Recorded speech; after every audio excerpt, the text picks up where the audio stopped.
What up, world? It's your boy Vic XL. This is Riding Dirty News and Reviews. Let's talk about it. All right, ladies and gentlemen, I had a chance, me and the wifey had a chance to go check out a brand new movie this weekend. Got a chance to go see the movie Invisible Man. I gotta say, man, the previews were really, really dope, and I was very anxious in seeing this movie because I'd never seen a movie of this sort, and I like everything they compacted into the preview, so I was excited about seeing it. All right, so this movie is directed by Lee Winnell, and it's a depiction of the book written by H.G. Wells. A lot of y'all might be familiar with The Invisible Man by H.G. Wells. All right, the movie stars Oliver Jackson as Adrian Griffin, the main character who becomes invisible. Elisabeth Moss as Cecilia Cass.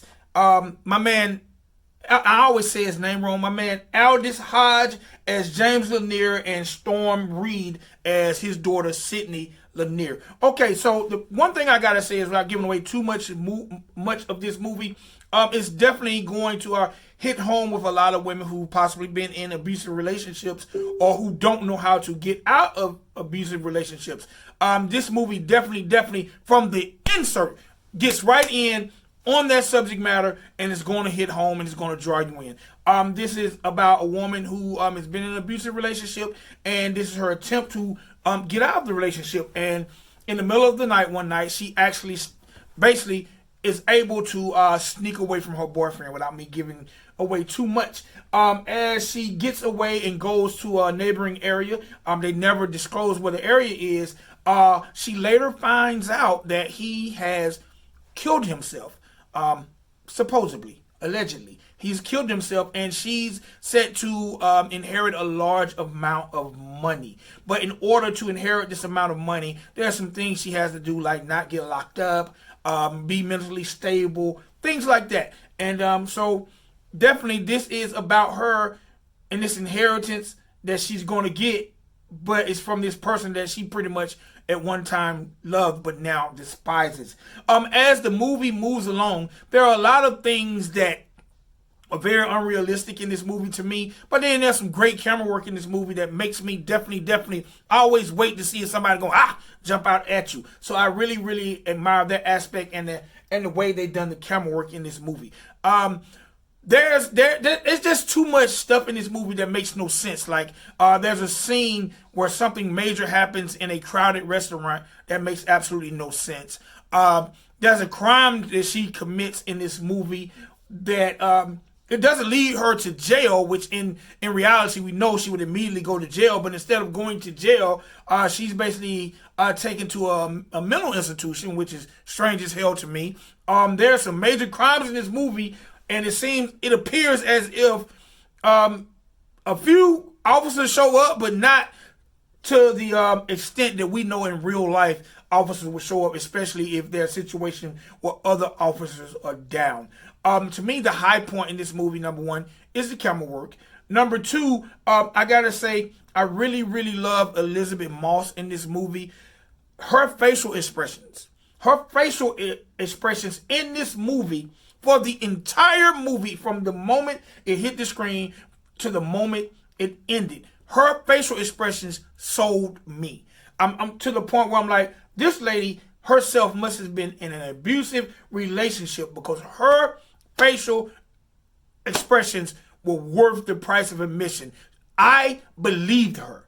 I believed what she was saying. I believed what she was seeing. I believed what she was feeling. She really drew me in. My man Aldis Hodge, he plays a great supporting role. He's a single father. I love movies when we see the father definitely stepping up to the plate. But he's a very strong character in the movie as well, who's definitely by her side for the majority of the movie, until she starts explaining things to him, to basically saying, this guy's invisible, he came back. Which, of course, no one is going to believe that a person that you've seen a death certificate from, a person that you've supposedly seen an autopsy on, is back to haunt you and stalk you when he's invisible. So, in this movie, Elisabeth basically, once she's at a point where no one believes her, she goes from being the haunted to the hunter. She basically just gets fed up. Like a lot of battered women, she gets fed up. She's tired of that shit, and she's fighting back, which is really, really dope. The only thing is, like, how do you fight back from a person you can't see? Well, she definitely finds ways to fight back in this movie. Storm Reed, who is a newcomer to the movie game, but she plays the daughter of Aldis Hodge, Sydney Lanier. Her role is very, very small, but I gotta say, what I seen from her on the acting side in this movie made me want to see her in bigger roles. So I can't wait to see Storm Reed in bigger roles. For me, the end of the movie is the part that I don't think most people will expect, because the movie had a major, major, major turn at the end. It had a major turn at the end to the point where it's like, hold on, I'm confused. So as I struggle with believability in this movie, the plot twist at the end reeled me in a little more. So with this movie, there's some major, major, major key points that made me feel like it was worth watching. But then there's parts of the movie that made me feel like, man, I don't believe this shit. This would never, ever be like this in real life. So I left the movie theater feeling like, how do I judge this movie? How do I grade this movie? Because I love the camera work. I love the acting by Elisabeth Moss. I love the supporting roles by all the supporting actors.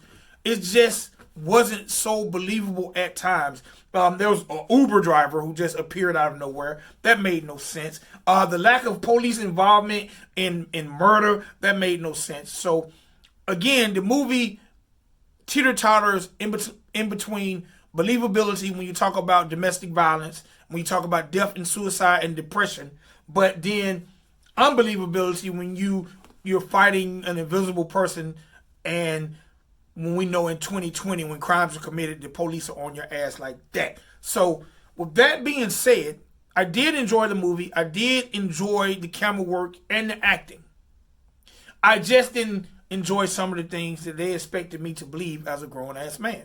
But on my scale of 1 to 5, I definitely give this movie a 2.5. For all those people who love going to the movies, right now there's not a lot of movies coming out in February, so it's worth going to see. And for those who like suspense, or because it's not really a horror movie, even though it's called a suspense thriller, it's not a horror movie. But if you like to jump and stay on the edge of your seat, it provides that too. So again, I give this movie a 2.5 on my scale of 1 to 5. All right, I enjoyed it. My wife was kind of up in the air on it. So with that being said, I give it a 2.5. All right, it's your boy Vic XL. This is Riding Dirty News and Reviews. Let's talk about it.